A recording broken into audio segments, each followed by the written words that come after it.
Question number 6 कोई किया है?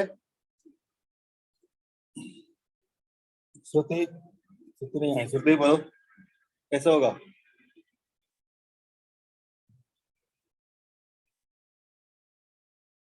अरे अगर series combination of N1 capacitor each of value C1, सबका वैल्यू कितना है? C1 है। इस तरह से N कैपेसिटर क्या कर दिया है? ऐड कर दिया है। N है कि N1 है? N1 है ना सर? ठीक है, इस तरह से N1 कैपेसिटर सीरीज में ऐड कर दिया है। इसका जो इक्विवेलेंट कैपेसिटेंस होगा, C इक्विवेलेंट कितना होगा बताओ तो जरा।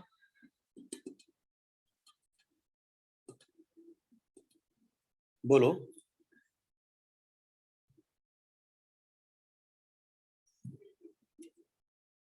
मिली तो भी बताओ।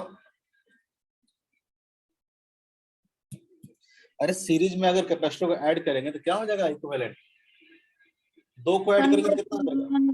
1/C1 plus 1/C2 plus तो सब सेम ही है ना। 1/C1 1/C1 1/C1 1/C1 कितना होगा? n टाइम्स N1 है तो N1 टाइम्स N1 बाई कितना हो जाएगा? C1। C इक्विवेलेंट कितना हो जाएगा? C1 by N1। होगा कि नहीं होगा? अरे दो अगर पैरेलल सॉरी दो सीरीज में रखते हो, मान लो 2 माइक्रोफैराड 2 माइक्रोफैराड का, तो इक्विवेलेंट कितना आता है? 1 आता है कि नहीं आता है? 3 कर दोगे तो कितना आ जाएगा? 2/3 आ जाएगा।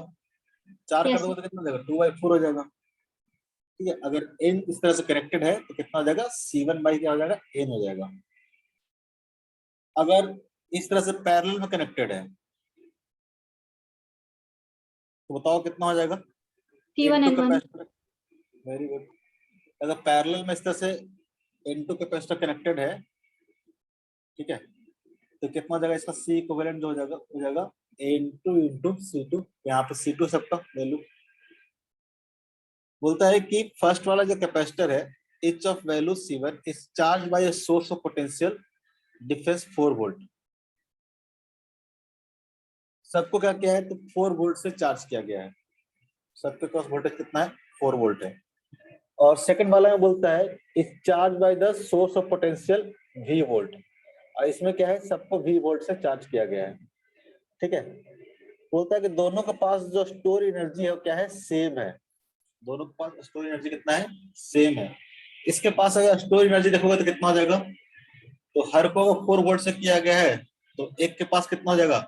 तो half into C1 into V square कितना हो जाएगा? 16 हो जाएगा।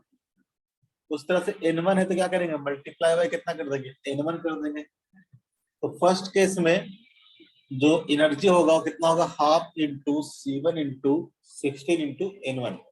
सेकंड केस में एनर्जी कितना हो जाएगा?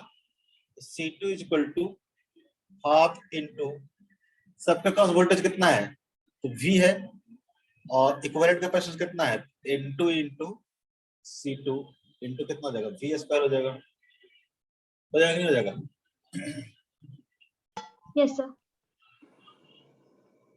तो दोनों क्या है? सेम है। दोनों क्या है? U1 इक्वल टू क्या दे रखा है? U2 दे रखा है। इक्वेट कर दो। फर्स्ट केस में एनर्जी कितना आया? फर्स्ट केस में आया आपका C1 N1 इंटू 8 आ जाएगा। आ जाएगा 8 C1 N1, और सेकंड केस में कितना आ गया? तो जाएगा 1/2 into N2 C2 into V square. देख लो कितना आएगा। Has the value C1 C2 in terms of, बोलता है the energy stored in it as its first combination has, then value of C2 in terms of C1। C2 equal to कितना हो जाएगा? यहाँ से निकाल लो C2 equal to,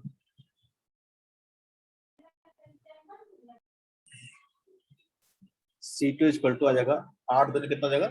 16 N1 by N2 into C1 by V square हो जाएगा ना। बाई क्या जाएगा?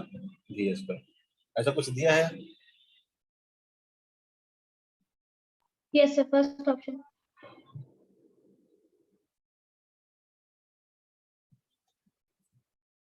यहाँ पे देखो 4V देखा है तो यहाँ पे 4V स्क्वायर हो जाएगा, मल्टीप्लाई हो जाएगा, और VS का VS का क्या हो जाएगा? कैंसिल आउट हो जाएगा। 16 N1 C1 डिवाइड बाय क्या हो जाएगा? इंटू हो जाएगा 16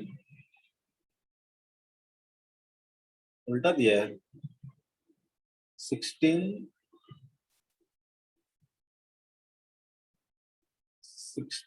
N1 बाई N2 आएगा ना, C2 कुछ रखा है, N2 बाई N1 आना चाहिए।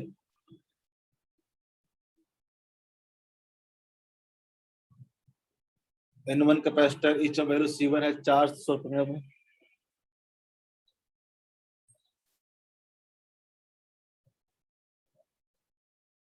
अच्छा, इसमें थोड़ा गड़बड़ कर दिया हम लोग। गड़बड़ इसलिए कर दिए कि इसके अक्रॉस 4 वोल्ट लगाया गया है, इसके अक्रॉस 4 वोल्ट लगाया गया है, और इसके अक्रॉस भी 4 वोल्ट लगाया गया है, सॉरी इसके अक्रॉस भी वोल्ट लगाया गया है। ऐसा है ना, a series combination of N1 resistor each of value C1 is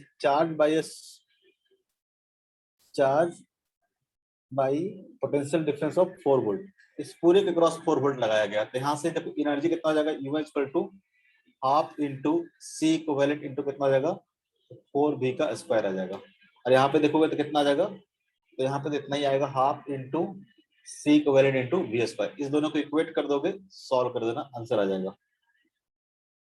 हम लोग हर एक के क्रॉस ले रहे थे, हर एक के क्रॉस नहीं दे रखा है आपको, टोटल वॉल्यूम टोटल वोल्टेज दे रखा है दोनों के क्रॉस। इसको सॉल्व कर लोगे यहाँ से, तो पहला केस में कितना जाएगा, हाफ इंटू सी इक्वलेंट कितना जाएगा C1 by N1 into 4V का स्क्वायर कितना जाएगा 16V square equal to half into N2 into C2 into क्या जाएगा V square. V square cancel हो जाएगा, हाफ आपका जाएगा कैंसिल हो जाएगा, तो यहाँ से C2 इक्वल टू कितना आ जाएगा, C2 इक्वल टू आ जाएगा आपका, ठीक है, 16 C1 divide by N1 into N2। आपका आंसर ये आ जाएगा। एक मिनट रुकना, मैं थोड़ा सा अपना चश्मा लेके आता हूँ।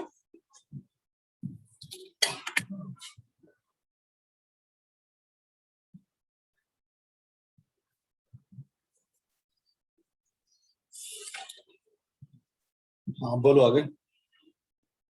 अरे स्पेक्स नहीं लगा रखा मैं, पेन वाला था इसमें। आगे बोलो, 6 नंबर के अलावा ये बात समझ में आया। अब बस एनर्जी क्या करना था आपको, इक्वेट करना था, इक्विवेलेंट निकाल के। आगे बताओ, बस बाकी सब बना लिए तुम लोग। थोड़ा सा बाकी है। तुम बोले थे बना के आएंगे सैटरडे को। नीवा, खुशी, श्रुति, एक भी डॉट नहीं, एक भी डॉट नहीं तुम लोग को।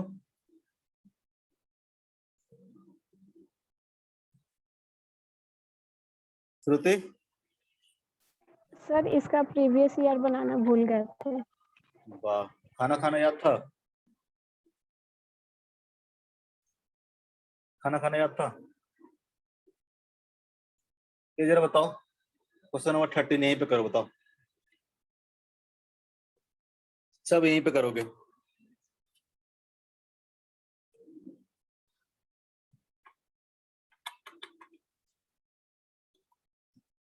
सॉल्व करो, बताओ आंसर क्या होगा। तुम लोग क्लास में सॉल्व कराना पड़ेगा।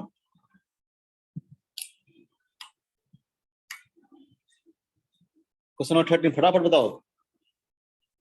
To thin dielectric slab of dielectric constant K1 and K2। यहाँ पे क्या है, K1 है, यहाँ पे K2 है, ठीक है। यहाँ पे डाइलेक्ट्रिक स्लैब रखा हुआ है between two parallel plate capacitor. बोलता है variation of electric field between the plates with distance d as measure from plate P is. यहाँ से इलेक्ट्रिक फील्ड मेजर किया जा रहा है, तो कितना होगा इलेक्ट्रिक फील्ड बताओ। यहाँ से लेके यहाँ तक बात करो तो इलेक्ट्रिक फील्ड कितना होगा, E इक्वल टू, इस रीजन में इलेक्ट्रिक फील्ड कितना होगा। अरे पैरेलल प्लेट के केस में इलेक्ट्रिक फील्ड कितना होता है किसी भी पॉइंट पे अंदर की ओर, सिग्मा अपॉन एप्सिलॉन नॉट होता है। इलेक्ट्रिक फील्ड क्या होता है, सिग्मा अपॉन एप्सिलॉन नॉट होता है कि नहीं होता है। अरे कैपेसिटर के अंदर कांस्टेंट इलेक्ट्रिक फील्ड होता है ना,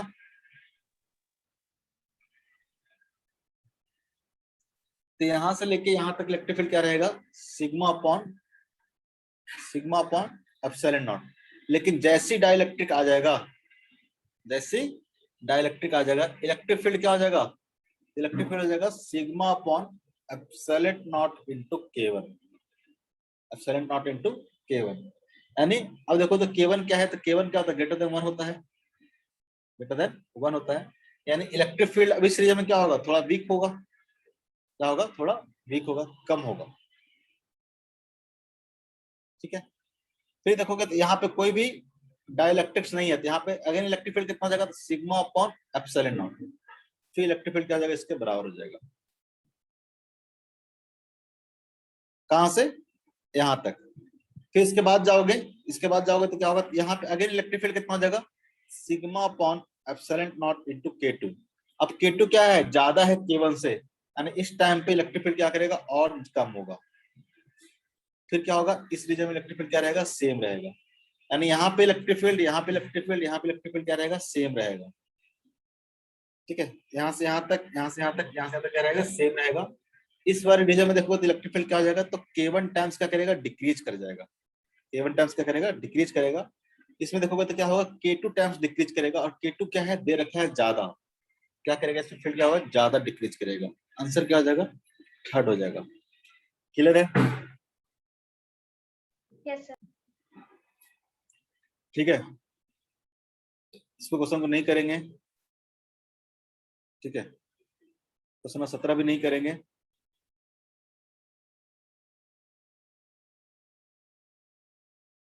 क्वेश्चन नंबर एक कौन सा क्वेश्चन है, 19 होगा ना, 19 का है, क्वेश्चन नंबर 19 करो। A parallel plate capacitor of area A, plate separation D and capacitance C is filled with four dielectric materials having dielectric constant K1, K2, K3 and K4 as shown in the figure below. If a single dielectric material is to be used to have the same capacitance C in this capacitor, then the dielectric constant K is given as। बोलता है कि ऐसा combination दिया हुआ है, ऐसा combination दिया हुआ है जहां पे चार डाइलेक्ट्रिक कांस्टेंट यूज किया गया है, K1, K2, K3 and K4। बोलता है कि इसके जगह पे हम एक डाइलेक्ट्रिक कांस्टेंट यूज करना चाहते हैं, इतना यूज ना करके हम एक डाइलेक्ट्रिक कांस्टेंट यूज करना चाहते हैं। तो उसका जो K इक्विवेलेंट होगा कितना होगा, कहने का मतलब इस केस में जितना कैपेसिटेंस आएगा उतना ही कैपेसिटेंस क्या आना चाहिए, इस केस में भी आना चाहिए। यहाँ पे अगर C1 है, यहाँ पे C2 है, दोनों क्या होना चाहिए, बराबर होना चाहिए। यहाँ पे C1 देखोगे तो कितना हो जाएगा, C1 निकालो, इसका इक्विवेलेंट कैपेसिटेंस कितना आएगा, और इसका तो कितना हो जाएगा, epsilon naught into K equivalent by A by क्या हो जाएगा, D हो जाएगा। यहाँ से आपको K इक्विवेलेंट निकलेगा। लेकिन इस C1 जरा निकालो, कितना होगा C1 कैसे निकालेंगे, कल बताया है, फटाफट बताओ। ये बेसिकली देखो तो जरा, ये जो तीनों कैपेसिटर बनेगा इस तरह से, ये कैसा होगा, पैरेलल की सीरीज, Parallel. ये क्या होगा, पैरेलल होगा। अरे बेसिकली क्या है, तीन कैपेसिटर ऐड है ना पैरेलल में। देखो इसका, इसका और इसका, तीनों का प्लेट क्या है, सेम है, इस तरह से add parallel. C1 is equal to, sorry इसका अगर बात करें तो इसका कैपेसिटेंस कितना होगा बताओ, एरिया कितना हो गया, A/3 हो गया। कैपेसिटर कितना होता है, अगर मान लो इसका कोई भी डाइलेक्ट्रिक नहीं था, जब कोई भी डाइलेक्ट्रिक नहीं था, इसका एरिया कितना था, A था, सेपरेशन क्या था, D था, और यहाँ पे कोई भी डाइलेक्ट्रिक नहीं था, इसका कैपेसिटेंस मान लेते हैं C0। C0 कितना हो जाएगा, तो जाएगा epsilon not A/D। Yes, sir. अब देखो इसका कैपेसिटेंस कितना हो जाएगा, तो एरिया क्या हो गया है, 3 टाइम्स हो गया है, और डाइलेक्ट्रिक कितना आ गया है, K1 आ गया है। ठीक है, तो देखोगे तो ये जिसका कैपेसिटेंस हो जाएगा कितना हो जाएगा, तो K/3. K1 C0 बाई कितना हो जाएगा, 3 हो जाएगा। इसका देखोगे तो कितना हो जाएगा, K2 C0 बाई कितना हो जाएगा, 3 हो जाएगा। K3 देखोगे तो कितना हो जाएगा, तो K3 C0 बाई कितना हो जाएगा, 3 हो जाएगा। क्लियर है। और इसका कैपेसिटेंस की बात करें तो इसका कैपेसिटेंस कितना हो जाएगा, कितनी जगह, एरिया देखो, एरिया तो क्या रहा है, सेम रहा है, लेकिन डिस्टेंस, इसमें तो डिस्टेंस भी हाफ हो गया ना, तो डिस्टेंस भी क्या हो गया, हाफ हो गया, तो सबका 2 टाइम्स मल्टीप्लाई हो जाएगा। यहाँ पे देखो, यहाँ पे एरिया क्या रहा है, सेम रहा है, और डिस्टेंस क्या हो गया, हाफ हो गया है, तो कितना हो जाएगा, 2 × K4 × C0, होगा कि नहीं होगा, होगा। Yes. फटाफट करने का है सर। तो देखो ये तीनों कैपेसिटर क्या हो जाएगा, पैरेलल में, ठीक है, और इसके साथ क्या हो जाएगा, ये कैपेसिटर क्या हो जाएगा, सीरीज में, इसके साथ एक कैपेसिटर क्या हो जाएगा, सीरीज में हो जाएगा। तो बेसिकली कैसा बन जाएगा, ऐसा बन जाएगा ये। नहीं समझ में आया, नहीं आया, आगे। ठीक है, तीनों सीरीज में, बाकी लोग हाँ ना कुछ नहीं बोलता है जी। हाँ सर। ठीक है, तो सबका निकाल लोगे, C0 के टर्म्स में निकाल लोगे, और वहां से क्या करोगे आप, इक्वेट कर लोगे, आपको K इक्विवेलेंट आ जाएगा, क्या जाएगा, K इक्विवेलेंट आ जाएगा। तो कैसा भी कॉम्बिनेशन दिया रहे आप उससे निकाल सकते हो, ठीक है। ये भी क्वेश्चन अभी मत करना, ठीक है।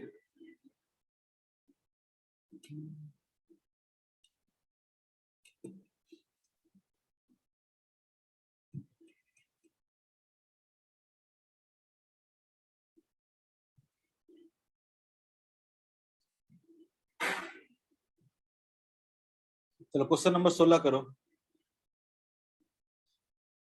क्वेश्चन नंबर 16 करो, यहीं पे करके खत्म करो फटाफट।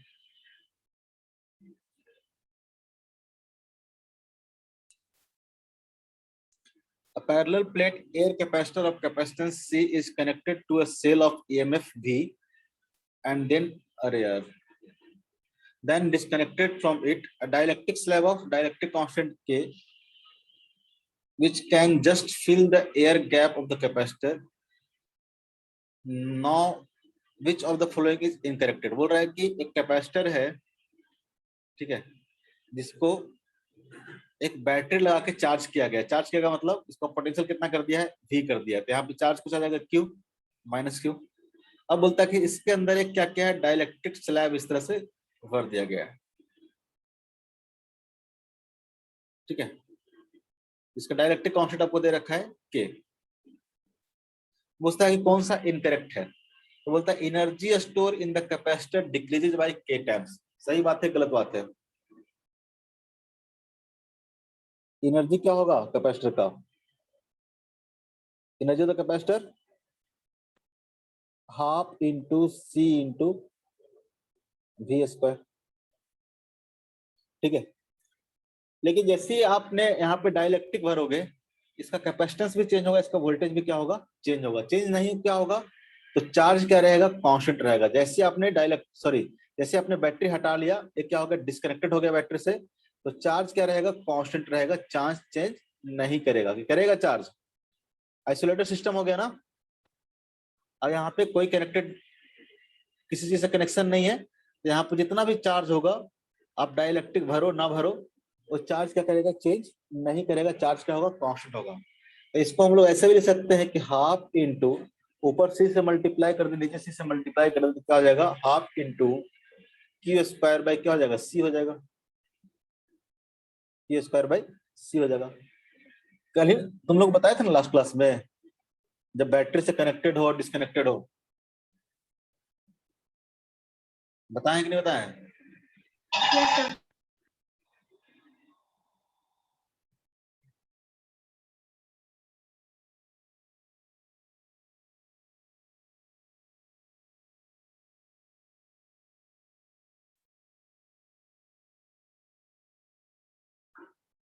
बताए होंगे।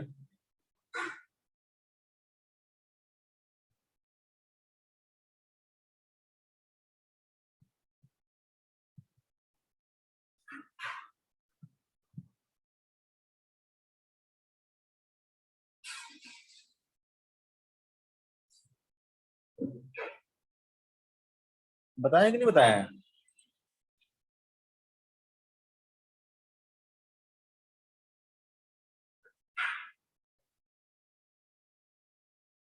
Decision of charge and connecting charge capacitor. इसके अलावा कुछ नहीं बताया तुम लोग को?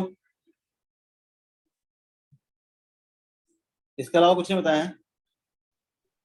नहीं सर।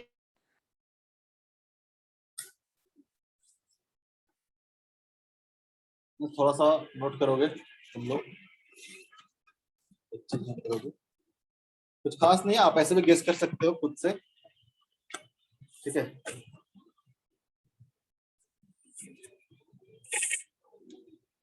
चलो एक चीज बढ़ाना था, आप इसमें कहीं पे नोट्स कर लोगे, पैरेलल प्लेट कैपेसिटर वाले में टॉपिक में, ठीक है। मान लो कि किसी कैपेसिटर को आपने क्या किया है, किसी बैटरी से चार्ज किया है, किसी बैटरी से चार्ज किया है, ठीक है। V वोल्टेज का बैटरी आपने लगाया है, तो इसके क्रॉस कैपेसिटर क्रॉस जो वोल्टेज आएगा कितना होगा, V हो जाएगा। और यहाँ पे चार्ज कितना हो जाएगा, Q। यहाँ पे चार्ज कितना हो जाएगा, -Q, ठीक है। इसका कैपेसिटी मान लो कि C है। अब क्या करते हो, अब बैटरी आप क्या करो, डिस्कनेक्ट कर दो।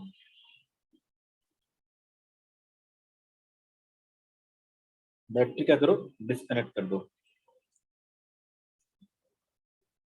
जब बैटरी डिस्कनेक्ट कर देंगे तो क्या होगा, जैसे आप बैटरी यहां से डिस्कनेक्ट करोगे, जैसे यहां से बैटरी आप डिस्कनेक्ट करोगे, चार्ज क्या करेगा, चार्ज का फ्लो बंद हो जाएगा। इधर से चार्ज ना इधर जा सकता है, इधर से चार्ज इधर जा सकता है। जैसे बैटरी डिस्कनेक्ट किए, तो बैटरी डिस्कनेक्ट करने के बाद ये जो चार्ज होगा वो चार्ज क्या हो जाएगा, कांस्टेंट हो जाएगा। पहला बात, जो Q होगा वो क्या हो जाएगा, Q इज कांस्टेंट। कांस्टेंट करने का मतलब क्या होगा, तो इसके अंदर आप डाइलेक्ट्रिक स्लैब डालो, नहीं डालो, चेंज करो डाइलेक्ट्रिक, अलग अलग टाइप के डाइलेक्ट्रिक डालो, कुछ भी करो, ये जो चार्ज रहेगा क्या रहेगा, कांस्टेंट रहेगा, चार्ज चेंज नहीं करेगा। अगर कैपेसिटेंस की बात करें तो C इक्वल टू क्या होता है, C इक्वल टू होता है epsilon not A by D। अगर मान लो कि कोई डाइलेक्ट्रिक स्लैब डाल देंगे तो क्या हो जाएगा, जो कैपेसिटेंस हो जाएगा वो क्या हो जाएगा epsilon naught epsilon R by A हो जाएगा। यानी अगर मान लो कोई डाइलेक्ट्रिक डालते हैं जिसका डाइलेक्ट्रिक कांस्टेंट कितना है, ER है, तो कैपेसिटेंस क्या करेगा, इंक्रीज कर देगा। अगर आप ER डालोगे तो कैपेसिटेंस क्या हो जाएगा, इंक्रीज हो जाएगा, ठीक है। यानी देखोगे तो capacitance is directly proportional to क्या हो जाएगा, ER हो जाएगा। डायरेक्टली प्रोपोर्शनल टू क्या हो जाएगा, A हो जाएगा।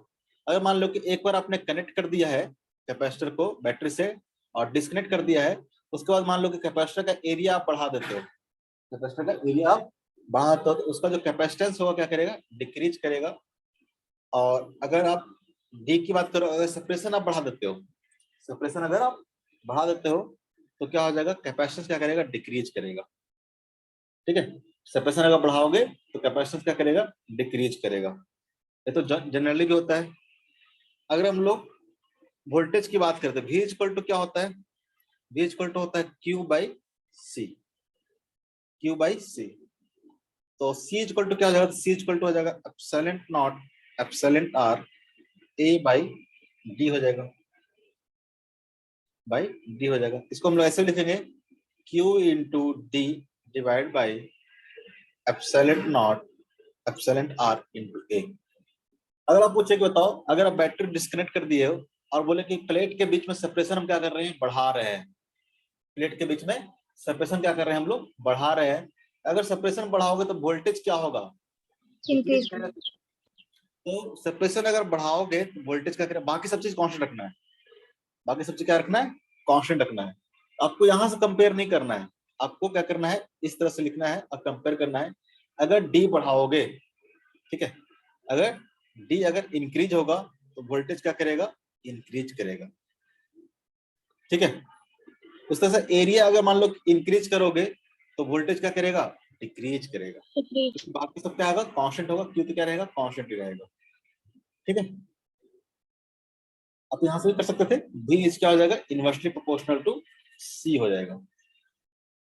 V is inversely proportional to क्या हो जाएगा, सी हो जाएगा। आप देख लो कि डाइलेक्ट्रिक डालेंगे नहीं डालेंगे, सेपरेशन बढ़ाएंगे घटाएंगे, तो सी किस तरह से चेंज करेगा। ठीक है, सी के बारे में पता चल गया तो आपको वी के बारे में पता चल गया। अगर मान लो कि डाइलेक्ट्रिक डाल देते हैं, तो डाइलेक्ट्रिक डाल दोगे तो क्या हो जाएगा, तो इसका जो कैपेसिटेंस हो क्या हो जाएगा, इंक्रीज कर जाएगा। ठीक है, सेपरेशन कुछ चेंज नहीं करते हैं, कैपेसिटेंस क्या करेगा, इंक्रीज कर जाएगा, तो वोल्टेज क्या करेगा, डिक्रीज कर जाएगा। कैपेसिटेंस क्या करेगा तो वोल्टेज क्या करेगा, डिक्रीज कर जाएगा। अगर इलेक्ट्रिक फील्ड की बात करें, इलेक्ट्रिक फील्ड इक्वल टू कितना होता है, इलेक्ट्रिक फील्ड इक्वल होता है sigma upon epsilon naught into epsilon R. Electric field between the capacitor कितना होता है, तो sigma upon epsilon naught by epsilon R. ठीक है, तो सिग्मा मतलब क्या हो गया, तो चार्ज पर unit area, epsilon naught into epsilon naught into कितना हो जाएगा, ए हो जाएगा। ठीक है, अगर आपसे पूछे कि बताओ अगर इसके बीच में सेपरेशन बढ़ा रहे हैं तो इलेक्ट्रिक फील्ड क्या होगा, बढ़ेगा घटेगा। अगर इस दोनों को कैपेसिटर के बीच का डिस्टेंस क्या कर रहे हैं, सेपरेशन क्या कर रहे हैं, बढ़ा रहे हैं, तो इलेक्ट्रिक फील्ड बढ़ेगा घटेगा, घटेगा। कुछ नहीं होगा। कहाँ डिपेंड कर रहा है, डी पे कर रहा है क्या, हाँ। सेपरेशन क्या है, डिपेंड ही नहीं कर रहा। इलेक्ट्रिक फील्ड क्या रहेगा, कांस्टेंट रहेगा। अगर डाइलेक्ट्रिक पुट कर देंगे तो इलेक्ट्रिक फील्ड क्या करेगा, डिक्रीज कर जाएगा, क्योंकि इलेक्ट्रिक फील्ड क्या है, तो Q divide by epsilon naught epsilon R into A है। तो डाइलेक्ट्रिक डालोगे तो क्या हो जाएगा, ER की वैल्यू आएगा, इलेक्ट्रिक फील्ड क्या करेगा, डिक्रीज करेगा। अगर एरिया बढ़ा देंगे, एरिया बढ़ा देंगे कैपेसिटर के बीच में, ठीक है, कैपेसिटर का एरिया अगर बढ़ा देंगे तब भी इलेक्ट्रिक फील्ड क्या करेगा, डिक्रीज कर जाएगा, क्योंकि सिग्मा क्या करेगा, डिक्रीज कर देगा। चार्ज पर यूनिट, चार्ज पर यूनिट एरिया क्या करेगा, डिक्रीज कर देगा, क्योंकि चार्ज तो सेम ही है, चार्ज तो सेम ही है, एरिया क्या करेगा, बढ़ाओगे तो सिग्मा क्या करेगा, डिक्रीज करेगा, तो इलेक्ट्रिक फील्ड क्या करेगा, डिक्रीज करेगा। इलेक्ट्रिक फील्ड आप ये भी जानते हो कि E इक्वल टू क्या होता है, V बाई डी होता है। तो अगर पूछे कि बताओ D अगर इंक्रीज करेगा, D अगर इंक्रीज करेगा तो इलेक्ट्रिक फील्ड क्या करेगा, कभी नहीं Decrease। बोलेगा कि डिक्रीज करेगा, कभी नहीं। अभी बताया ना, इलेक्ट्रिक फील्ड डिपेंड ही नहीं कर रहा है डी पे। हो क्या रहा है, तो वोल्टेज अगर इंक्रीज कर रहा है तो साथ साथ पोटेंशियल भी क्या कर रहा है, इंक्रीज कर रहा है ना। पोटेंशियल भी क्या कर रहा है, इंक्रीज कर रहा है, क्योंकि डायरेक्टली प्रोपोर्शनल दी था ना। तो इलेक्ट्रिक फील्ड क्या करेगा, कोई फर्क नहीं पड़ेगा, रिमेंस क्या रहेगा, अनचेंज रहेगा। ठीक है, इसमें कोई फर्क नहीं पड़ेगा, इंडिपेंडेंट ऑफ डी होगा। क्लियर है,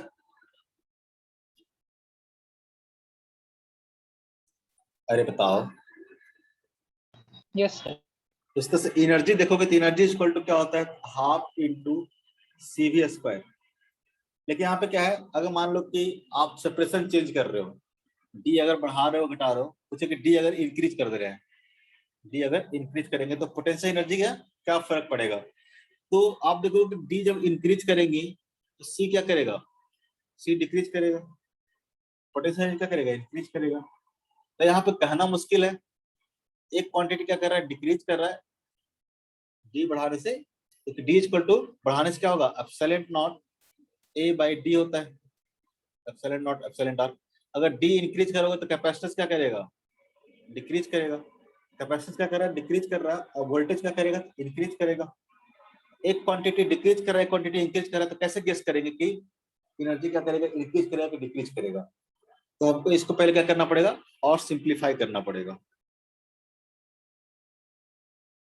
सिंप्लीफाई करेंगे तो अगर ऊपर नीचे सी से मल्टीप्लाई कर दो तो इसको ऐसा लिख सकते हैं, half into Q square by C. आपको पता है क्यू क्या है, कांस्टेंट है, जो एनर्जी होगा डायरेक्टली प्रोपोर्शनल टू क्या हो जाएगा, 1/c हो जाएगा। अब आप यहाँ से बता सकते हो कि डी अगर इंक्रीज करेंगे तो कैपेसिटेंस क्या करेगा, डिक्रीज करेगा। ठीक है, कैपेसिटेंस अगर डिक्रीज करेगा तो पोटेंशियल एनर्जी क्या करेगा, इंक्रीज करेगा। अगर डी आप इंक्रीज करोगे इसका मतलब क्या होगा, सी क्या करेगा आपका, डिक्रीज करेगा, सी डिक्रीज करेगा, इसका मतलब क्या होगा, पोटेंशियल एनर्जी क्या करेगा आपका, इंक्रीज करेगा। एनर्जी स्टोर इन कैपेसिटर क्या करेगा, इंक्रीज करेगा। क्लियर है, आपको पहले क्यू के टर्म्स में चीजें लिखना होगा, फिर कंपेयर कर पाओगे। क्योंकि यहाँ पे क्यू क्या होगा, कांस्टेंट हो गया। अब डी यहाँ पे बढ़ाओगे घटाओगे, ए बढ़ाओगे घटाओगे, आपको कैपेसिटेंस के बारे में आइडिया लग जाएगा। कैपेसिटेंस के बारे में आइडिया लग जाएगा तो पोटेंशियल एनर्जी के बारे में आइडिया लग जाएगा। क्लियर है। Yes sir. ये चीज नहीं बताया था तुम लोग को। नहीं सर। Battery is connected. तो इसका क्वेश्चन सारा बहुत था उसमें। पता नहीं, हमको लग रहा नहीं बताया था। ठीक है, बैटरी अगर कनेक्टेड हो तो क्या होगा?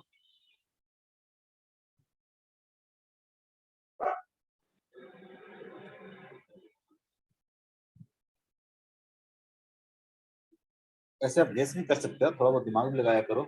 सब कुछ बता ही देंगे तो फिर मान लो कि भी बैटरी का मतलब क्या होता है, तो बैटरी का मतलब होता है कांस्टेंट वोल्टेज सप्लाई करना। कांस्टेंट वोल्टेज सप्लाई करना। तो अगर ये कैपेसिटर है तो इसके अक्रॉस अगर वोल्टेज सॉरी बैटरी अगर कनेक्टेड है, इसका मतलब क्या हुआ, इस दोनों प्लेट के बीच में जो पोटेंशियल डिफरेंस रहेगा वो क्या रहेगा, कांस्टेंट रहेगा। क्योंकि बैटरी क्या होता है, तो बैटरी एक कांस्टेंट पोटेंशियल डिफरेंस क्या करता है, सप्लाई करता है। अब यहाँ पे चार्ज कांस्टेंट नहीं रहेगा। अगर मान लो कि सप्रेसर आप कैपेसिटर प्लेट के बीच में बढ़ाते हो घटाते हो, तो चार्ज क्या करेगा, चेंज करेगा, कैपेसिटर चेंज करेगा, पोटेंशियल एनर्जी चेंज करेगा, लेकिन कांस्टेंट क्या रहेगा, आप सप्रेसर घटा भी दो बढ़ा भी दो, ये अगर बैटरी से कनेक्टेड है तो वोल्टेज क्या रहेगा, कांस्टेंट रहेगा। वोल्टेज क्या रहेगा, कांस्टेंट रहेगा। ये चीज क्या करेगा, चेंज नहीं करेगा। तो अगर पूछे आपसे क्यू किस तरह से डिपेंड करेगा, तो क्यू इक्वल टू क्या होता है, सी इंटू वी होता है। सी इक्वल टू कितना हो जाएगा, सी इक्वल टू हो जाएगा epsilon naught epsilon R A by T into क्या हो जाएगा, वी हो जाएगा। अब सब कुछ क्या करेंगे हम लोग, वी के टर्म्स में लिख लेंगे। वी क्या है, कांस्टेंट है। अगर पूछे कि बताओ अगर एरिया बढ़ा दे, इसका अगर एरिया अगर बढ़ा दे तो चार्ज क्या होगा, बढ़ेगा घटेगा? एरिया कुछ नहीं बढ़ाओगे तो चार्ज क्या होगा, कुछ नहीं। कैसे एरिया बढ़ाओगे तो चार्ज क्या करेगा, बढ़ेगा ना। Q इक्वल टू क्या आ गया, epsilon naught A by D. Area अगर इंक्रीज करोगे तो चार्ज क्या करेगा, इंक्रीज करेगा ना। अगर बैटरी कनेक्टेड है क्योंकि एरिया बढ़ाओगे तो क्या हो जाएगा, कैपेसिटेंस क्या करेगा, इंक्रीज करेगा। अगर आप एरिया इंक्रीज करते हो इसका मतलब क्या हो जाएगा, कैपेसिटेंस क्या करेगा, इंक्रीज करेगा। कैपेसिटेंस इंक्रीज करेगा तो क्यू भी क्या करेगा, इंक्रीज करेगा। सर, पर चार्ज तो सप्लाई सेम ही रहेगा ना। चार्ज सप्लाई कैसे रहेगा, बैटरी क्या करेगा, चार्ज सप्लाई कर सकता है ना। बैटरी आपको वोल्टेज क्या करेगा, मेंटेन करेगा, यही बात तो है। ऊपर में चार्ज क्या था, कांस्टेंट था क्योंकि बैटरी से कनेक्टेड नहीं था। क्या था, डिस्कनेक्टेड फ्रॉम द बैटरी। यहाँ पे बैटरी क्या है, डिस्कनेक्टेड है। यहाँ पे कोई बैटरी से कनेक्टेड नहीं था, तो यहाँ पे आइसोलेटेड सिस्टम बन गया ना। आइसोलेटेड सिस्टम में चार्ज क्या रहता है, कंजर्व रहता है। चार्ज क्या होता है, कंजर्व होता है। लेकिन यहाँ पे क्या है, तो बैटरी से कनेक्टेड है, आइसोलेटेड सिस्टम नहीं है। तो अगर डिस्टेंस बढ़ाओगे घटाओगे तो वोल्टेज क्या रखना है, सेम ही रखना है ना। तो उस केस में चार्ज क्या करेगा, कुछ ट्रांसफर हो जाएगा, इधर से उधर पे। चार्ज इंक्रीज कर रहा मतलब यहाँ से कुछ पॉजिटिव चार्ज निकल के कहाँ आ गया होगा, यहाँ पे आ गया। इसे मान लो कि डी अगर बढ़ाते हो, डी अगर बढ़ाओगे तो क्या होगा, डी बढ़ाओगे चार्ज घटेगा। कैपेसिटेंस क्या करेगा, डिक्रीज करेगा। कैपेसिटेंस डिक्रीज करेगा मतलब चार्ज क्या करेगा, इसका फॉल करेगा। क्लियर है। इलेक्ट्रिक फील्ड के बारे में बताओ क्या होगा, E इक्वल टू क्या होता है, V बाई डी होता है। V बाई डी होता है। अब यहाँ पे V बाई डी लिख लेंगे क्योंकि V क्या हमारा कांस्टेंट है। इलेक्ट्रिक फील्ड क्या हो जाएगा, electric field directly proportional to हो जाएगा 1 बाई डी। अगर डी आप इंक्रीज करोगे, डी अगर आप बढ़ाओगे, इसका मतलब इलेक्ट्रिक फील्ड क्या करेगा, फॉल करेगा। क्लियर है। अगर मान लो कि एरिया बढ़ा दे तो क्या होगा, कैपेसिटर के बीच में एरिया बढ़ा दे तो क्या होगा, इलेक्ट्रिक फील्ड में सेम रहेगा। कोई फर्क नहीं पड़ेगा। ठीक है, एरिया आप बढ़ाओ या फिर घटाओ, ठीक है, इलेक्ट्रिक फील्ड क्या रहेगा, कांस्टेंट रहेगा। एरिया पे डिपेंड करेगा नहीं। क्यों नहीं करेगा, तो जैसे एरिया बढ़ाओगे चार्ज क्या करेगा, इंक्रीज कर जाएगा। जैसे जैसे एरिया बढ़ाते जाओगे चार्ज क्या करेगा, इंक्रीज करते जाएगा। तो सिग्मा क्या हो जाएगा, sigma equal to charge by area. Area बढ़ाओगे चार्ज क्या करेगा, बढ़ेगा। तो इस तरह से रेशियो होगा कि क्या होगा, कांस्टेंट हो जाएगा। सिग्मा अगर कांस्टेंट होगा तो इलेक्ट्रिक फील्ड क्या होता है, सिग्मा अपॉन एप्सिलॉन नॉट, तो क्या रहेगा, कांस्टेंट रहेगा। इसलिए यहाँ पे इलेक्ट्रिक फील्ड एरिया पे डिपेंड नहीं कर रहा है। एरिया बढ़ाने से चार्ज बढ़ रहा है और चार्ज बढ़ने से इलेक्ट्रिक चार्ज डेंसिटी क्या हो जा रहा है, सेम हो जा रहा है, तो इलेक्ट्रिक फील्ड क्या होगा, सेम होगा। हाँ लेकिन डी बढ़ाओगे तो क्या होगा, डी बढ़ाओगे तो पक्का ही क्या होगा, क्योंकि डी यहाँ पे क्या है, कांस्टेंट है, तो डी बढ़ाओगे तो इलेक्ट्रिक फील्ड क्या करेगा, कम होगा। ठीक है, अगर इसके बीच में सेपरेशन चेंज करोगे तो इलेक्ट्रिक फील्ड बढ़ेगा घटेगा। क्लियर है?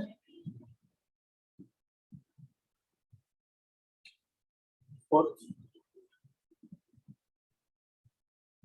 एनर्जी की बात करें, एनर्जी की बात करें, एनर्जी कितना हो जाएगा, एनर्जी हो जाएगा half into C into V square. V क्या है, कांस्टेंट है, एनर्जी क्या हो जाएगा, डायरेक्टली प्रोपोर्शनल तो क्या हो जाएगा, सी हो जाएगा। डिस्टेंस मान लो कि डिस्टेंस अगर बढ़ा दिया, डिस्टेंस बढ़ा दोगे तो कैपेसिटेंस क्या करेगा, कैपेसिटेंस क्या करेगा, घटेगा। इसका मतलब एनर्जी क्या करेगा, डिक्रीज करेगा। क्लियर है? बैटरी कनेक्टेड हो डिस्कनेक्टेड हो, आप इस तरह से इसको एनालिसिस कर सकते हो। क्लियर है? Yes sir.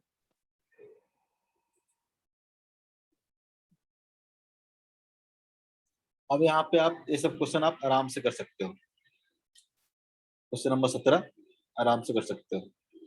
बताओ जरा 17 में क्या होगा, अब बताओ सोच के।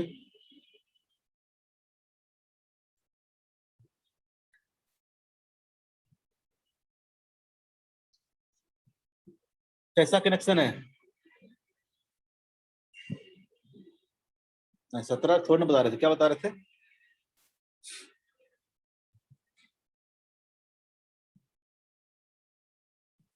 कौन सा क्वेश्चन करवा रहे थे,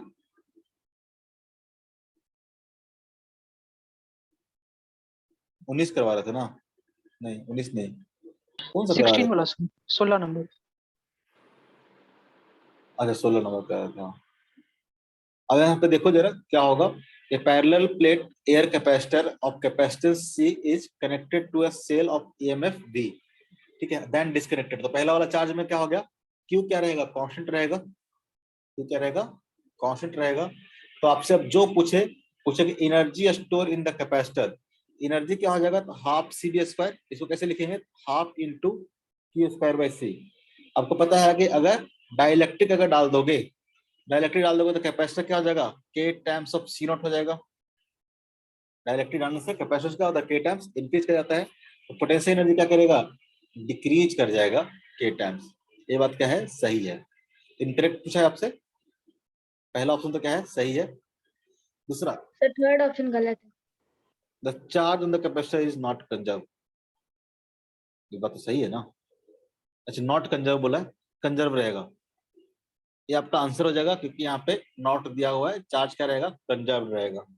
बाकी आप सब देख सकते हो कि the change in energy store, change in energy store कितना हो जाएगा, इनिशियल कितना था, तो half into Q square by C naught था, और फाइनली कितना हो जाएगा, तो half into Q square by K into C naught हो जाएगा। तो आप निकाल सकते हो यहाँ से, चेंज निकाल सकते हो, और क्यू को आप पुट कर देना सी इंटू वी, ठीक है, ऐसा आ जाएगा आपको।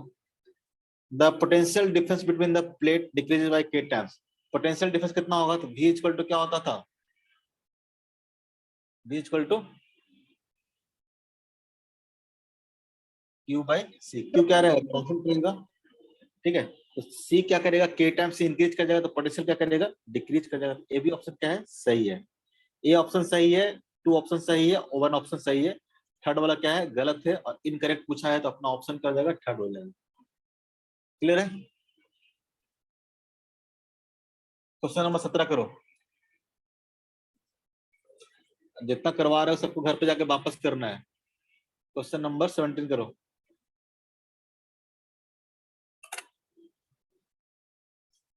बताओ फटाक से कितना होगा,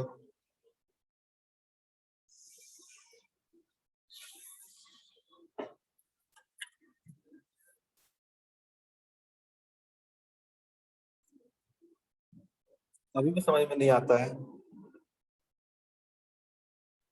सर थर्ड ऑप्शन। सबका थर्ड आ गया,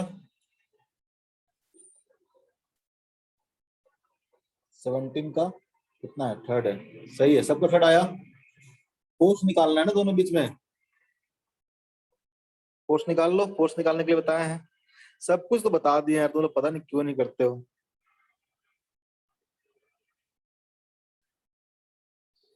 पॉसिबल नहीं है कि मैं सारा क्वेश्चन यहाँ पे कराऊं, ठीक है। क्वेश्चन नंबर और क्या कर सकते हो, ये सब आप छोड़ देना जहां भी,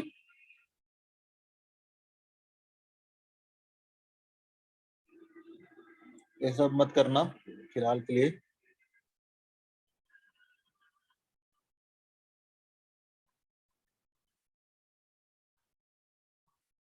चलो क्वेश्चन नंबर ये जरा करो तो 21 and 22।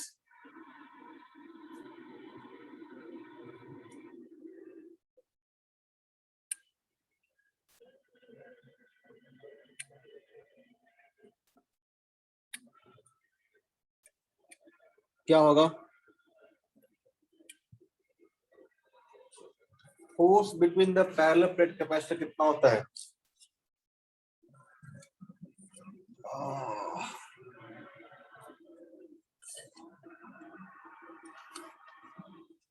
Force between the parallel plate capacitor कितना होता है?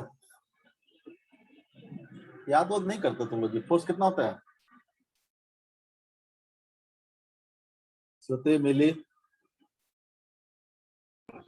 Half sigma square A by epsilon naught. Half sigma square A by epsilon naught, very good, ठीक है। अब बोलता है कि two charge parallel plate capacitor each with separation between plates equal to D, ठीक है। Two charge parallel plate capacitor each with separation between plate is equal to D are separated by a large distance L which is much greater than D. Then the force of interaction between them is proportional to, क्या बोलते हैं, two charge parallel plate capacitor each with separation between plate equal to D.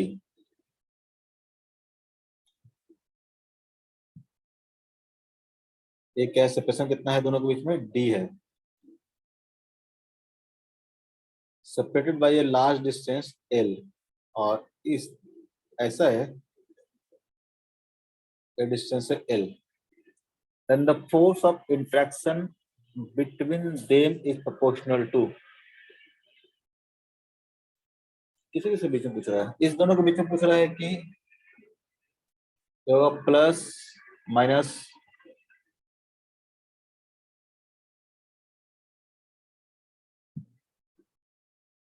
क्या लिखा, minus two charge parallel plate capacitor each with separation between plate equal to D are separated by a large distance L,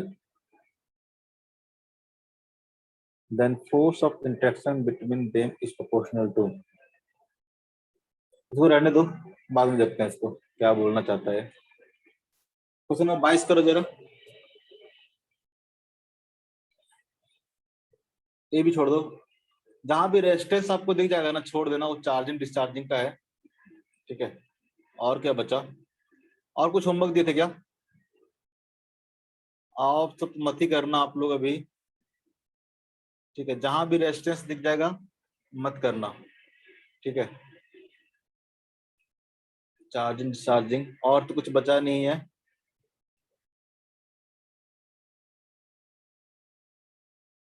जहां भी आपको resistance दिखे वहां पे आप छोड़ देना। चलो बहुत हो गया, आई थिंक हमने सब कर ही लिया है जो बचा है। क्वेश्चन नंबर 20 भी कर सकते हो आप, 20 कर लेना, बाकी छुड़वाया छोड़ देना, बाद में आपको करने का काम आएगा। जब आपको हम चार्जिंग डिस्चार्जिंग पढ़ा देंगे तो आपको करना होगा उस टाइम पे, ठीक है। क्वेश्चन नंबर 24 भी कर लेना, क्वेश्चन नंबर 24 कर लेना, इसका हम PDF भेज देंगे, ठीक है। आपको पता चल जाएगा कौन कौन सा करना है कौन कौन सा नहीं करना है। और उसके अलावा तो बाकी सब आपको हम करवा ही दिए जितना आपको, ये सब भी आसान है, ये सब भी कर लोगे। ये सब भी आसान है, ये भी हो जाएगा।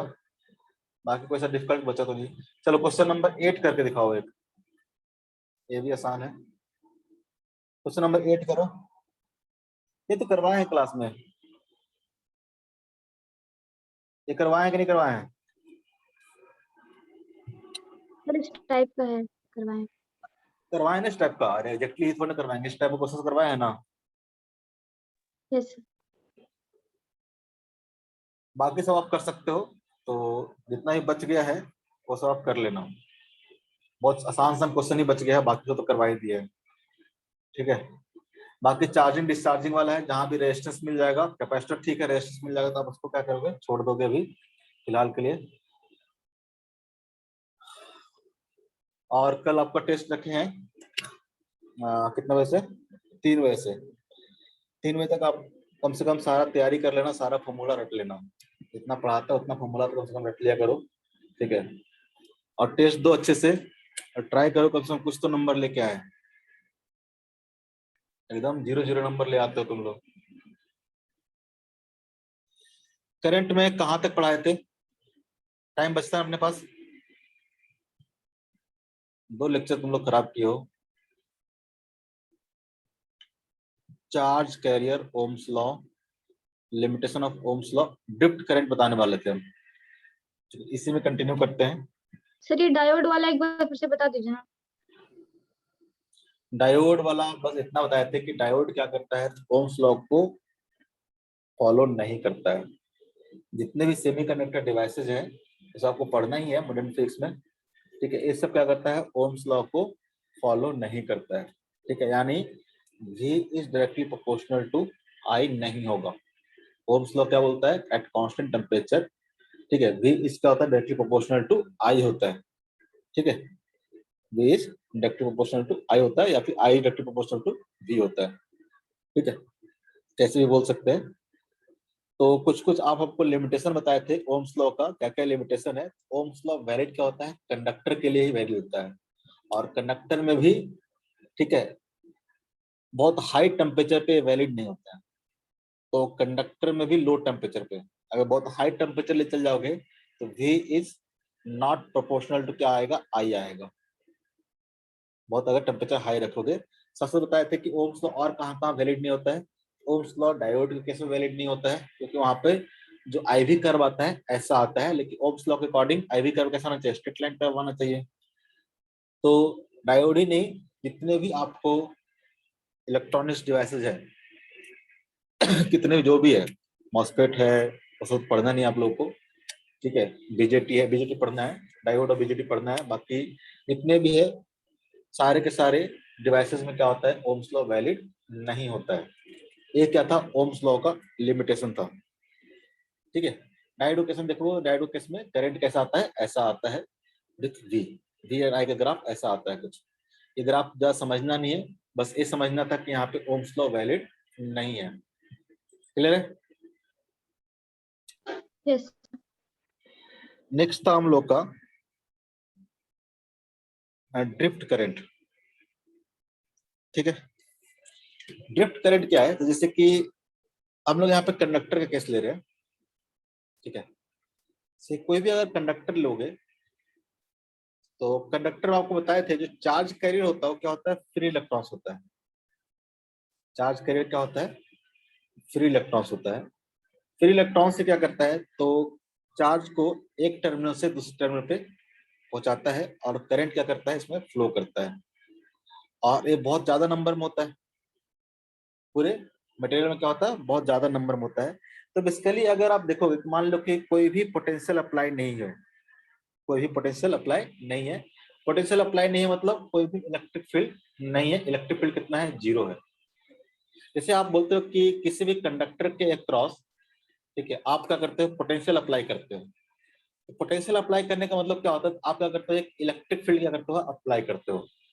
ठीक है, तो क्या होता है, तो इलेक्ट्रिक फील्ड जैसे अप्लाई करते हो तो क्या करता है, इलेक्ट्रॉन्स पे फोर्स लगता है। जैसे इलेक्ट्रिक फील्ड रहेगा तो क्या करेगा, इस इलेक्ट्रॉन्स पे क्या करेगा, फोर्स लगाएगा। इलेक्ट्रॉन्स क्या करेगा, इधर को मूव करना शुरू करेगा।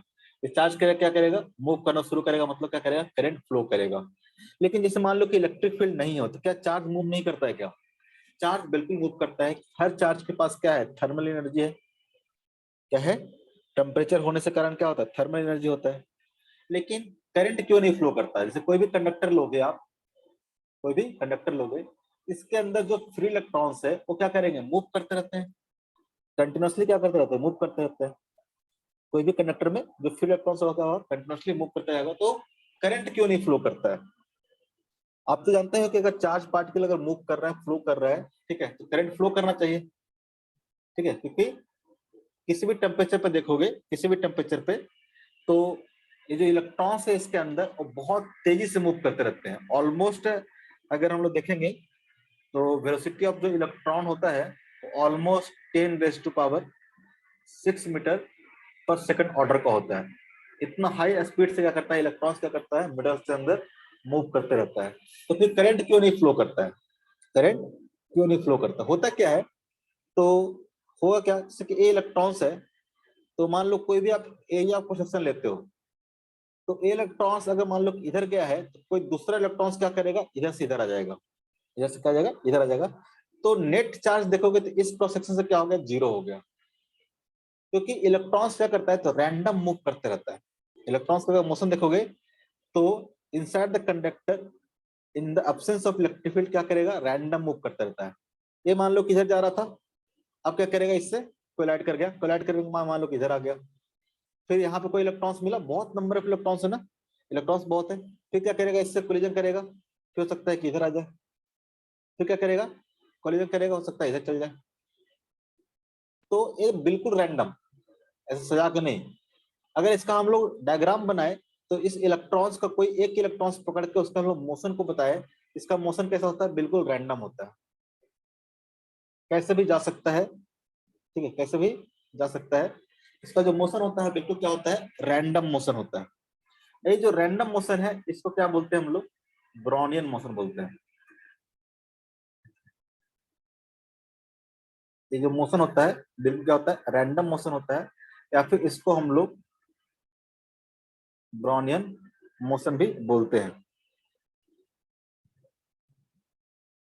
ये जो रैंडम मोशन के कारण, रैंडम मोशन के कारण, ठीक है, इसका जो पाथ होता है, ये पाथ कैसा होता है, जिगजैग पाथ बोलते हैं इसको। पाथ कैसा हो गया, जिगजैग पाथ हो गया।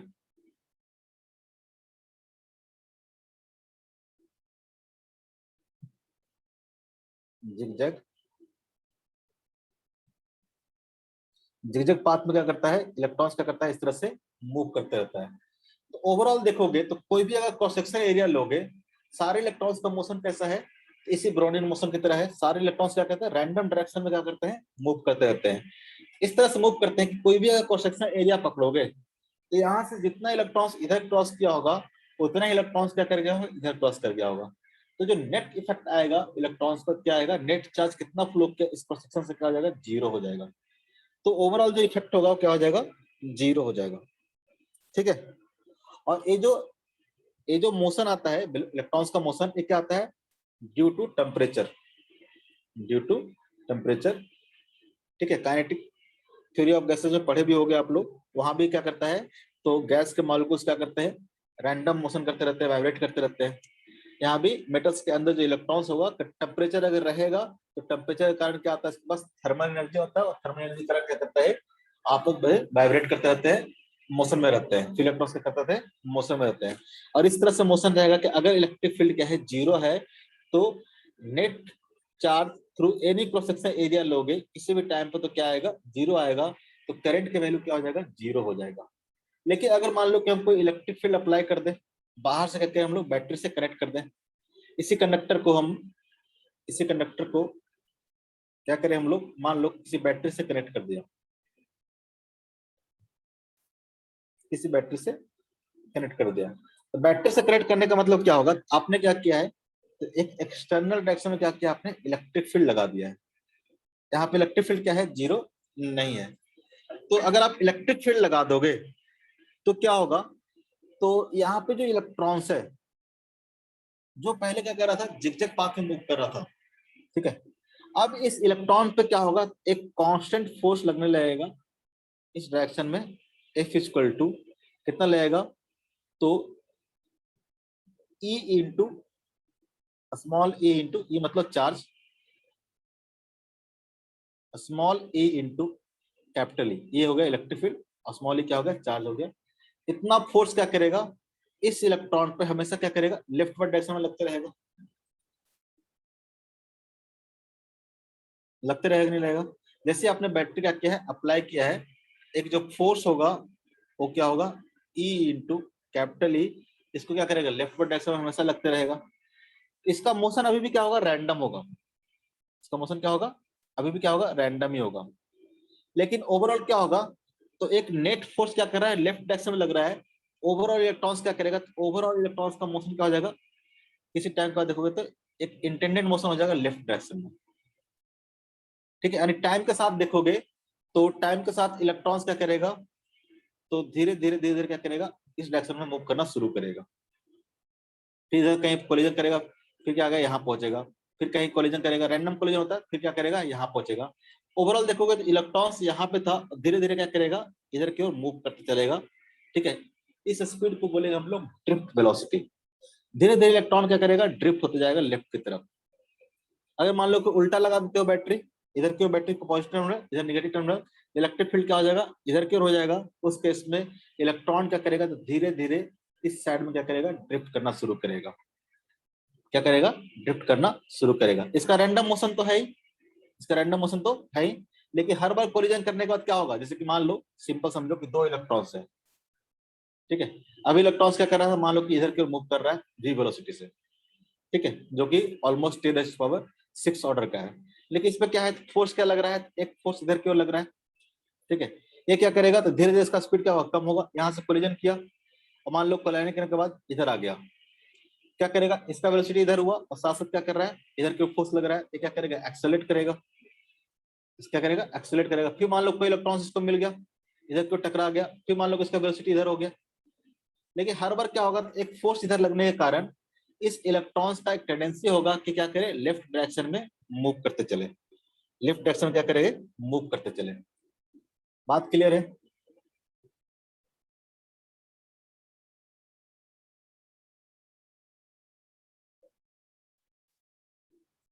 बात क्लियर है, किस तरह से मूव करेगा।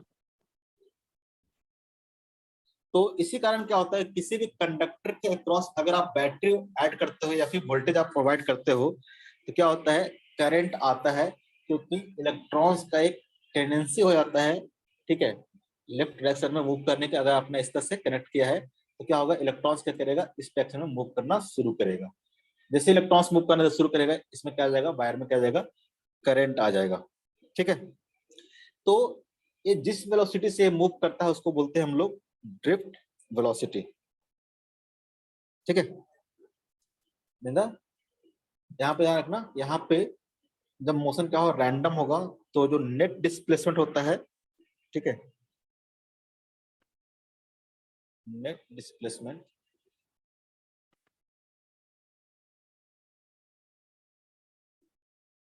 ड्यूरिंग रैंडम मोशन इज 0, ठीक है। एक तरह से देखा जाए तो ये अजम्पशन है, ठीक है, ऐसा एग्जैक्टली कोई जरूरी थोड़ा ना ऐसा होगा, ठीक है। लेकिन कोई करंट नहीं आता है तो हम लोग मान के चलते हैं। अब इलेक्ट्रॉन्स अंदर मेटल के अंदर कैसे मूव कर रहा है, किसी ने एग्जैक्टली तो देखा नहीं है, लेकिन आपको पता है कि जब कोई भी पोटेंशियल आपने अप्लाई नहीं किया है तो करंट क्या होता है, 0 होता है। तो एक तरह से क्या है, अजम्पशन है, ठीक है, एज्यूम किया हुआ है कि जो नेट डिस्प्लेसमेंट होगा वो क्या होगा, 0 होगा। अगर ऐसा नहीं होता तो क्या होता, कुछ ना कुछ करंट आता, बिना वोल्टेज के भी कुछ ना कुछ क्या होता, करंट आता।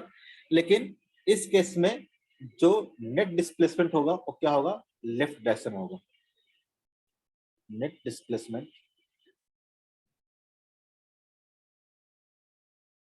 Of electrons is opposite to applied electric field, opposite to applied electric field। इसमें देखोगे तो इलेक्ट्रॉन्स का क्या होगा, कुछ ना कुछ क्या होगा, एक नेट डिस्प्लेसमेंट होगा लेफ्ट डायरेक्शन में, जिधर भी अप्लाई करो इलेक्ट्रिक फील्ड उसके अपोजिट डायरेक्शन में, ठीक है, उसके अपोजिट डायरेक्शन में। यानी अगर मान लो कि कोई भी क्रॉस सेक्शन एरिया अगर लेते हैं हम लोग, कोई भी क्रॉस सेक्शन एरिया लेते हैं, तो अगर आपने इलेक्ट्रिक फील्ड अप्लाई कर दिया है, इलेक्ट्रिक फील्ड अप्लाई कर दिया है इस क्रॉस सेक्शन एरिया से, ठीक है, अगर डेल्टा टी में देखोगे, डेल्टा टी अगर टाइम इंटरवल लेते हैं तो कुछ ना कुछ इलेक्ट्रॉन्स क्या करेगा, इधर की ओर ट्रांसफर होगा, क्योंकि इलेक्ट्रिक फील्ड रहने से इस साइड का जो इलेक्ट्रॉन्स होगा कुछ ना कुछ इलेक्ट्रॉन्स क्या करेगा, इधर की ओर ट्रांसफर हो जाएगा। इस केस में जो करंट होगा I इक्वल टू जितना भी इलेक्ट्रॉन्स ट्रांसफर होगा, मान लो n इलेक्ट्रॉन्स मान लो ट्रांसफर हुआ है, तो टोटल चार्ज कितना हो जाएगा, n into E divide by क्या हो जाएगा, डेल्टा टी हो जाएगा, जो कि 0 नहीं होगा। अगर अप्लाइड इलेक्ट्रिक फील्ड रहेगा तो इस केस में इतना करंट क्या करेगा, फ्लो करेगा। अजम्पशन मतलब मान लो कि n इलेक्ट्रॉन्स अगर मान लो कि फ्लो किया है तब, ठीक है। और जिस स्पीड से इलेक्ट्रॉन्स क्या कर रहा है, इधर की ओर मूव कर रहा है, उस स्पीड को हम लोग क्या बोलते हैं, ड्रिफ्ट वेलोसिटी, ठीक है। जैसे कि अभी बताया था कि ये जो इलेक्ट्रॉन्स का एक अलग वेलोसिटी होता है, इलेक्ट्रॉन्स का वेलोसिटी क्या होता है, इलेक्ट्रॉन्स बहुत हाई स्पीड से मूव करते रहता है, हाई स्पीड से मूव करेगा, कोलिजन करेगा, फिर मूव करेगा, फिर कोलिजन करेगा, फिर किसी से मूव करेगा, ठीक है, फिर कोलिजन करेगा, फिर जाएगा, फिर जाएगा। ओवरऑल क्या होगा, तो देखोगे तो ओवरऑल इलेक्ट्रॉन्स क्या क्या है, तो इतना टाइम के बाद ओवरऑल इलेक्ट्रॉन्स क्या क्या है, यहाँ तक क्या क्या है, डिस्प्लेस हुआ है। इस डायरेक्शन में देखोगे तो इतना क्या हुआ है, डिस्प्लेस हुआ है। तो ये जिस वेलोसिटी से क्या कर रहा होगा, ड्रिफ्ट कर रहा होगा, उस वेलोसिटी को हम लोग बोलते हैं ड्रिफ्ट वेलोसिटी, उस वेलोसिटी को हम लोग बोलते हैं ड्रिफ्ट वेलोसिटी, ठीक है।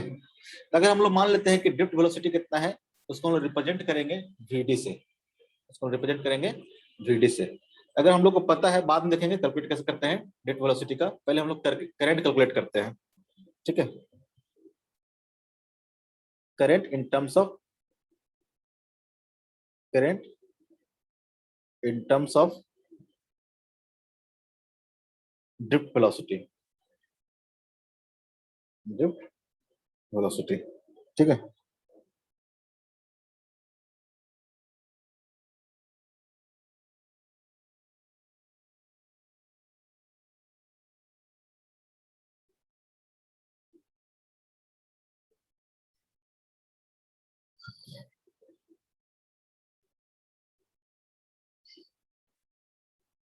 मान लो कंडक्टर है और आपने क्या किया है, एक पोटेंशियल अप्लाई कर दिया है इस तरह से,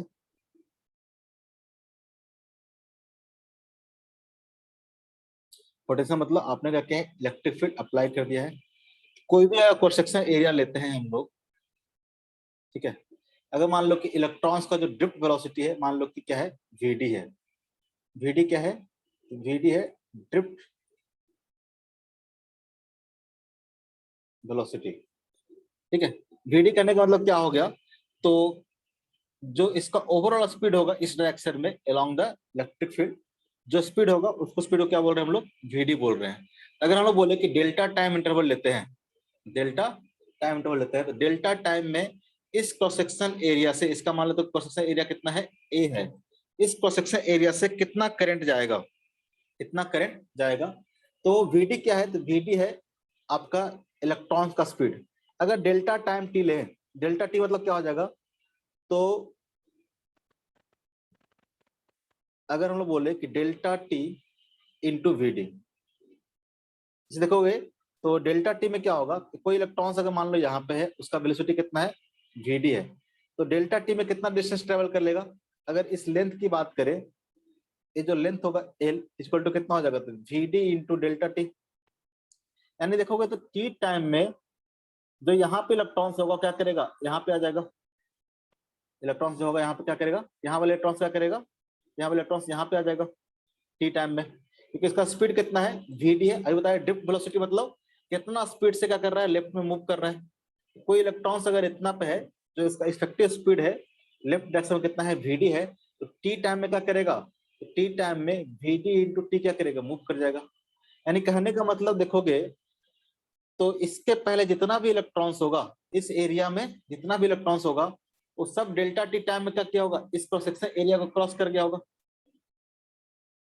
इस क्रॉस सेक्शन एरिया क्या कर गया होगा, क्रॉस कर गया होगा, कर गया होगा कि नहीं कर गया होगा। इस एरिया में जितना भी, इस वॉल्यूम में जितना भी नंबर ऑफ इलेक्ट्रॉन्स होगा सब क्या क्या होगा, तो डेल्टा T टाइम्स में, क्योंकि डेल्टा T टाइम्स में क्या होगा, यहाँ पे जो इलेक्ट्रॉन्स होगा वो क्या करेगा, यहाँ पहुंच गया होगा। इसका मतलब क्या होगा, इसके पहले जितने भी इलेक्ट्रॉन्स होंगे सब क्या क्या होगा, इससे क्रॉस कर गया होगा, क्योंकि सबका एक नेट वेलोसिटी क्या है, इस डायरेक्शन में है। सबका क्या है, एक नेट वेलोसिटी इस डायरेक्शन में है कि नहीं है। Yes sir. अगर हम बोलते हैं कि एन क्या है, एन हम मान लेते हैं कि इलेक्ट्रॉन्स डेंसिटी है। एन क्या है, इलेक्ट्रॉन डेंसिटी। इलेक्ट्रॉन डेंसिटी मतलब number of electrons per unit volume, ये हमको पता होना चाहिए। एन क्या है, इलेक्ट्रॉन डेंसिटी मतलब number of electrons per unit volume, पर यूनिट वॉल्यूम। ठीक है, तो अगर देखा जाए कि इस एरिया में इतने वॉल्यूम में कितना नंबर ऑफ इलेक्ट्रॉन्स होगा, ठीक है, तो अगर आपसे पूछे कि आई करंट कितना होगा, तो I is equal to total charge divide by total time, क्योंकि डेल्टा टी टाइम में इतने एरिया में जितना भी, इस एरिया में जितना भी इलेक्ट्रॉन्स होगा, इस एरिया में जितना भी इलेक्ट्रॉन्स होगा वो सारा का सारा इलेक्ट्रॉन्स क्या करेगा, इसको क्रॉस कर जाएगा, इस क्रॉस सेक्शन को क्रॉस कर जाएगा। यानी डेल्टा टी टाइम में इतना चार्ज क्या करेगा, इस एरिया को क्रॉस करेगा। जो करंट हो जाएगा, करंट इक्वल टू क्या होता है, क्यू अपॉन डेल्टा टी। और क्यू कितना हो जाएगा, इतना वॉल्यूम में जितना भी चार्ज हो, इतना वॉल्यूम में कितना चार्ज होगा, तो हमने मान लिया है एन क्या है, एन है चार्ज डेंसिटी, इलेक्ट्रॉन्स डेंसिटी। यानी टोटल नंबर ऑफ इलेक्ट्रॉन्स देखोगे तो कितना हो जाएगा, तो एन इंटू इसका वॉल्यूम, इसका वॉल्यूम कितना होगा, इसका वॉल्यूम हो जाएगा VD into delta T. VD into delta क्या होगा, इसका लेंथ हो गया, अब मल्टीप्लाई में क्या कर देंगे एरिया, ये क्या दे देगा आपको, वॉल्यूम दे देगा। ये आपका लेंथ हो गया, लेंथ मल्टीप्लाई बाय एरिया, आपको क्या दे देगा, वॉल्यूम। और volume multiply by charge density क्या दे देगा आपको, total number of electrons they देगा। ठीक है, एन क्या है, तो इलेक्ट्रॉन्स डेंसिटी है, ठीक है, यानी इलेक्ट्रॉन्स पर यूनिट वॉल्यूम है। अगर वॉल्यूम से मल्टीप्लाई कर दोगे तो क्या आएगा, टोटल नंबर ऑफ इलेक्ट्रॉन्स आएगा। ठीक है, और इसको अगर मल्टीप्लाई कर देते हो ई से तो कितना आ जाएगा, टोटल चार्ज डिवाइडेड बाय क्या आ जाएगा, डेल्टा टी, डिवाइडेड बाय क्या आ जाएगा, डेल्टा टी। तो आपको क्या आ जाएगा, करंट की वैल्यू आ जाएगा, डेल्टा टी क्या आ जाएगा, कैंसिल हो जाएगा। जरा देखो कितना आ जाएगा, एन इंटू ई इंटू ए इंटू क्या आ जाएगा, वीडी आ जाएगा। करंट करंट इक्वल कितना आ जाएगा, एन ई ए इंटू वीडी आ जाएगा। अगर आई बाई ए की बात करें, आई बाई ए इक्वल टू कितना आ जाएगा, हो जाएगा एन इंटू ई इंटू क्या आ जाएगा, वीडी हो जाएगा। ठीक है, एन इंटू ई इंटू क्या आ जाएगा, और आई बाई ए क्या होता है, तो करंट डेंसिटी होता है, तो जे इक्वल टू कितना आ जाएगा, N into E into VD हो जाएगा। जे क्या है, जे है आपका करंट डेंसिटी। करंट डेंसिटी कैसे डिफाइन किए थे, तो current per unit area, I by A. ठीक है, कैसे निकाले, वापस से देखोगे, एन क्या था, तो number of electrons per unit volume, इतना वॉल्यूम में कितना नंबर ऑफ इलेक्ट्रॉन्स होगा, तो total number of electrons equal to कितना हो जाएगा, एन इंटू वॉल्यूम। और एन इंटू वॉल्यूम कैसे किया, तो वॉल्यूम इक्वल टू कितना हो जाएगा, वॉल्यूम इक्वल टू हो जाएगा length into area. N into length, length कितना हो जाएगा, तो V D into delta T into क्या हो गया, ए हो गया।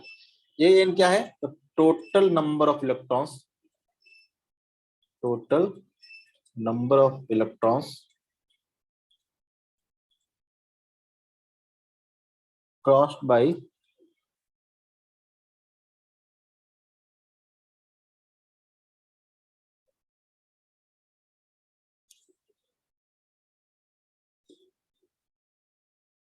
Crossed by area of cross section. इस एरिया ऑफ क्रॉस सेक्शन से जितना नंबर ऑफ इलेक्ट्रॉन्स क्रॉस किया है उसका संख्या है।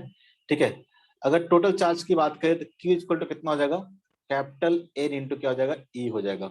ये क्या था आपका, कैपिटल एन था, ठीक है, मल्टीप्लाई में क्या किया है हमने, ई कर दिया है, तो total charge divide by total time आपको क्या दे देगा, करंट दे देगा।